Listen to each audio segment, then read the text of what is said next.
मैं पहले भी एक बार मीरापुर मेरा आना हुआ था और तब मैं सिर्फ आपकी बेटी के हैसियत से आई थी।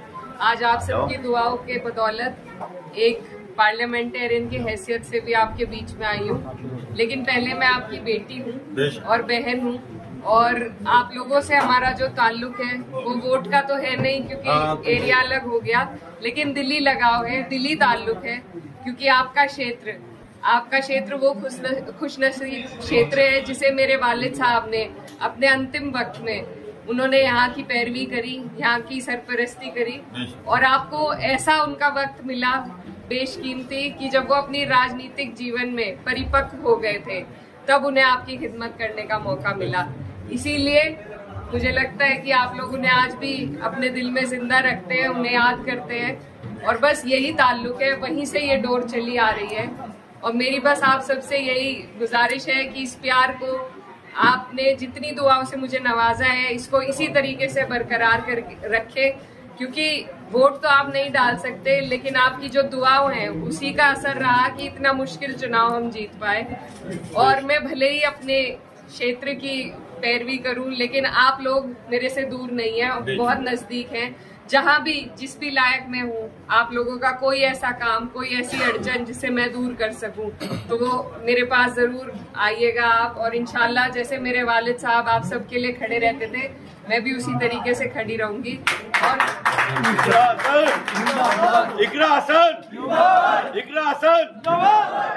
और जिस तरीके से संसद में मैं अपने क्षेत्र की आवाज उठाती हूँ आप लोग भी दूर नहीं है। मैं कोशिश करूंगी कि मेरी जो लड़ाई है, मेरी जो आवाज है उसमें आपका भी हिस्सा रहे, आपके लिए भी मैं आवाज उठा सकूं।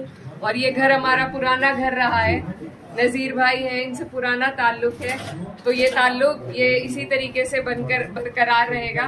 और क्योंकि राजनीतिक प्रोग्राम तो नहीं है पर फिर भी ये कहना चाहती हूँ कि जिस तरीके से इस चुनाव में हम लोगों को सफलता मिली, पार्टी को सफलता मिली, तो अब बस सभी में जोश है और बस कोशिश यही करनी है कि आने वाली 27 में सरकार को आपको और हमें मिलकर बदलना है। क्योंकि जब तक सरकार नहीं बदली जाएगी तब तक आप और हम कहीं ना कहीं पिसते रहेंगे। तो इसलिए जरूरी है कि अभी से आप अपने जहन में इस बात को डाल ले कि जब मौका आएगा तो यहाँ से हमारे राष्ट्रीय अध्यक्ष अखिलेश यादव जी के हाथों को आपको मजबूत करना है। और सरकार 10 साल से हम झेल रहे हैं, अब की बार मेहनत करके बिना किसी उसके सबको एकजुट होकर उसे बदल के दिखाना है, अपनी सरकार बनानी है।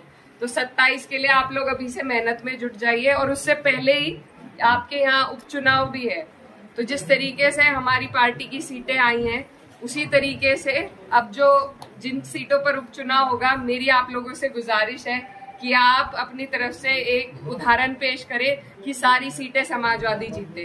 तो मैं तब भी आऊंगी जब चुनाव होगा, उस दौरान भी आना होगा, लेकिन अभी से मैं आपको पहले ही रिजर्व करके जा रही हूँ कि आप लोग सब आने वाले उपचुनाव में समाजवादी गठबंधन का साथ दे, प्रत्याशी कोई भी हो, अपने नेता के हाथों को हमें मजबूत करना है, तभी हमें आपको मजबूती मिलेगी।